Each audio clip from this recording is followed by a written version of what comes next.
Hi, it's Alan from Crashtest Security. In this video, I will tell you more about the differences between XSS and CSRF attacks. Further, you'll learn typical attack mechanisms, prevention techniques, and differences in how they are orchestrated. So let's get started. Client-side attacks are complex to mitigate as they abuse the trust between a web server and the users accessing the website. Two such client-side attacks are cross-site scripting and cross-site request forgery, which inject malicious scripts into a target system for deeper exploitation of the tech stack or user data theft. What are XSS and CSRF? CSRF and XSS are client-side attacks that abuse the same origin policy and exploit the trust relationship between the web application and the victim user. XSS and cross-site scripting attacks allow an attacker to compromise the interactions of legitimate users with any vulnerable application. XSS vulnerabilities occur in web applications that accept user input and use it in response, without encoding or validation. The malicious users craft malicious code and submit it via the input form. The target server includes this script in its response, and the client browser executes it. Since the browser trusts the web server, it grants the malicious script access to cookies, the session token, and other sensitive client information stored locally.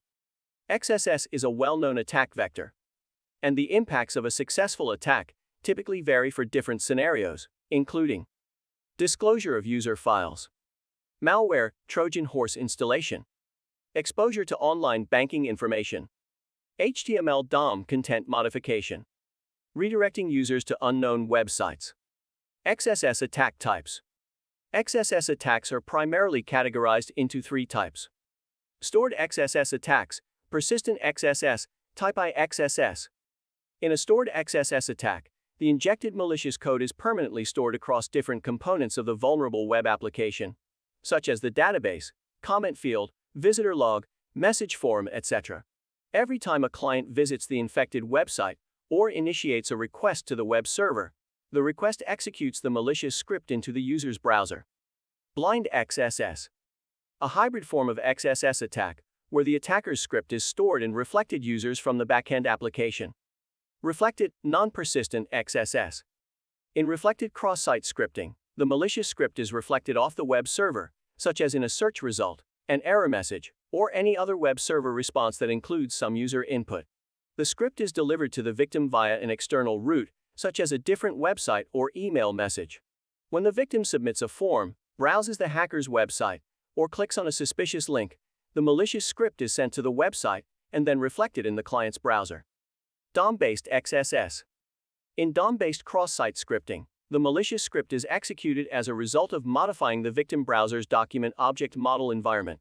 This attack does not change the web server's HTTP response, but alters client-side code's execution due to DOM modifications. Also known as session writing or the one-click attack, a cross-site request forgery is a web application cyberattack that tricks victims into unknowingly performing actions on the attacker's behalf.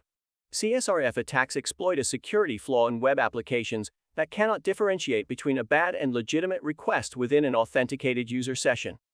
Adversaries typically launch CSRF attacks using social engineering techniques to trick the victim user into loading a page or clicking a link containing a malicious request. The link sends a malicious request from the authenticated user's browser to the target website. For most websites, browser requests inherently include session information such as session cookies, a valid token, or login credentials that the website associates with the user. If the authenticated user is already in an active session with the target website, the site treats the new malicious request as a valid request from the user and executes it. CSRF attack types. A web application is vulnerable to cross-site request forgery if it fails to differentiate between an illegitimate and valid request. The attack is only successful if the authenticated user is in an active session with the web application. Login CSRF attack. Using a particular form of CSRF attack called login CSRF attack, attackers can gain access to the victim user's confidential and sensitive data. This attack forces an unsuspecting user to log into an account that the hacker controls. The victim user is then tricked into adding personally identifying and sensitive information, such as email addresses and credit card information, to the account. Stored CSRF attack. A CSRF attack bundle can also be stored on the vulnerable website. The adversary can achieve a stored CSRF attack by performing an advanced XSS attack or storing an IFRME or IMG tag in a field that accepts HTML. Storing the attack on the site amplifies the severity and likelihood of the attack, as the victim user is now sure to view the CSRF loaded page and would also be naturally authenticated to the page. Both CSRF and XSS are client-side attacks that abuse the same origin policy and exploit the trust relationship between the web application and an unsuspecting user.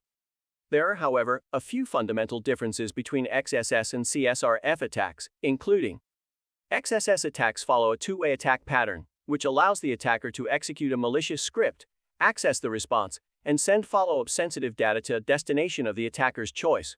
On the other hand, CSRF is a one-way attack mechanism, implying the attacker can only initiate the HTTP request but not retrieve the response in return for the initiated request. CSRF attacks require the authenticated user to be in an active session, while the XSS attack does not. In an XSS attack, payloads can be stored and delivered whenever the user logs in. CSRF attacks have a limited scope that is restricted to the actions user can perform, such as clicking a malicious link or visiting the hacker's website. On the contrary, an XSS attack offers the execution of malicious scripts to perform any activity as per the attacker's choice, thus widening the scope of the attack. In XSS attacks, the malicious code is stored within site, whereas in CSRF attacks, the malicious code is stored within third-party sites that the victim user is made to access. XSS example. The most common example of an XSS attack can be found when malicious users target the classic 404 error page and inject the malicious code. Let us understand this further through the attack scenario as shown here.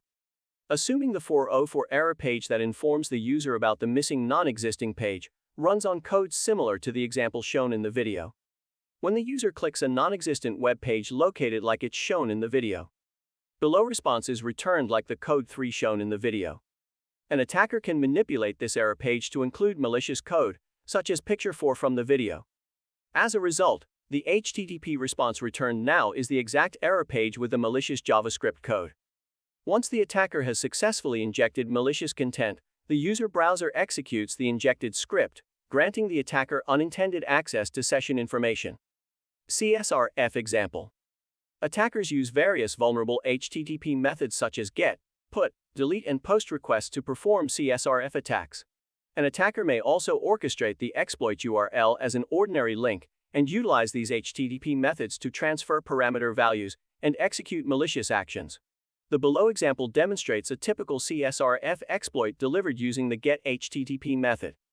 Let us take a scenario where a banking web application is designed to obtain values primarily using GET requests. In such an instance, a money transfer operation would involve a similar operation as shown in the video. Assuming attackers intend to trick a regular user named Alice into transferring $50,000 to an account for Maria, they can change the beneficiary and amount parameters in the URL as shown in the picture 7. They can then leverage social engineering techniques to trick Alice into loading this URL when logged into her bank's website. The malicious link can be delivered as an unsolicited email with a hang content or as a script exploit URL on pages Alice is likely to visit while banking online. A sample exploit URL delivered as a hidden iframe would look similar to the code in picture 8 from the video. Try Crashtest Security today to discover how it integrates into your development stack for efficient, automated vulnerability scanning. The trial is free. Also, subscribe to the Crashtest Security Channel to get more information about the most significant web security threats, their prevention, and how to use the Crashtest Security Suite. Thank you for watching, and see you in our next video.